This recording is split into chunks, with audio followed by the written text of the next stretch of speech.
Ginoong Pangulo at sa ating pinunong mayorya. Magandang hapon po. Tumatayo po ako upang una ay batiin at pasalamatan ang tagapangulo ng Senate Committee on Finance sa pagpasa po ng House Bill number 4058 sa ikatlong pagbasa. Tunay pong kahanga-hanga ang naging pagbusisi at pagtalakay ni Senator Win Gatchalian sa ating 2026 budget.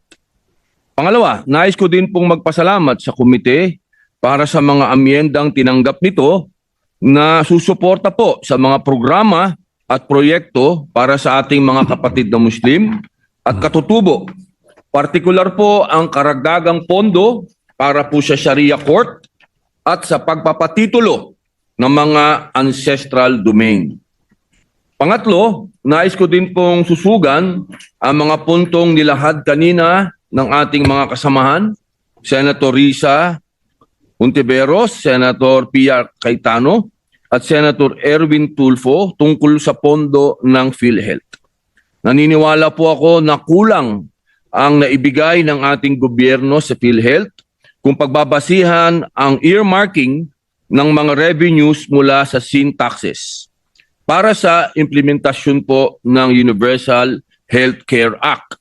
Bagamat batid ko na malaki ang improvement sa serbisyo ng PhilHealth para sa mga Pilipino, naniniwala ako na malayo pa ang kailangang tunguhin at marami pa ang dapat nilang gawin upang mabigyan ang bawat mamamayan ng dekalidad na serbisyong pangkalusugan. Kung saan, di na nila kailangang pumila at manghingi pa sa ating mga mambabatas ng guarantee letters. Dahil sa realidad, ito po ang katotohanan, hindi naman po talaga nangyayari ang no balance billing. Katulad po kaninang umaga lamang, meron na naman po tayong tinulungan para makalabas sa ospital. Pang-apat, meron pong mga naiwang proyekto na maaari pang makonsidera ng 2 kapulungan sa BICAM. Isa na dito ang ating international commitment at partisipasyon sa mga programa ng United Nations Educational, Scientific and Cultural Organization, UNESCO, bilang chair ng ASEAN sa taong 2026. At panghuli po, nananawagan po tayo na sana po ay magkaroon ng katuparan ang mga proyektong nakapaloob sa budget na ating ipinasa ngayon para sa susunod na taon. Sana po ay ma-release po sana ng DBM. Hindi po tayo for later release dahil ito po ang naganap sa atin noong ngayon pong taon na ito.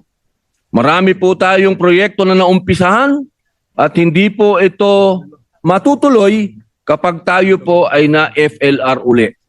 Sana po tapos na po ang eleksyon. Sana po isang tabi na po ang politika. Kaisa po ninyo ako na magbabantay sa mga ahensya ng gobyerno upang masiguro na gagawin nila lahat ang tama, mabilis at malinis ang kanilang trabaho. Yun lamang po. Maraming salamat, Ginoong Pangulo.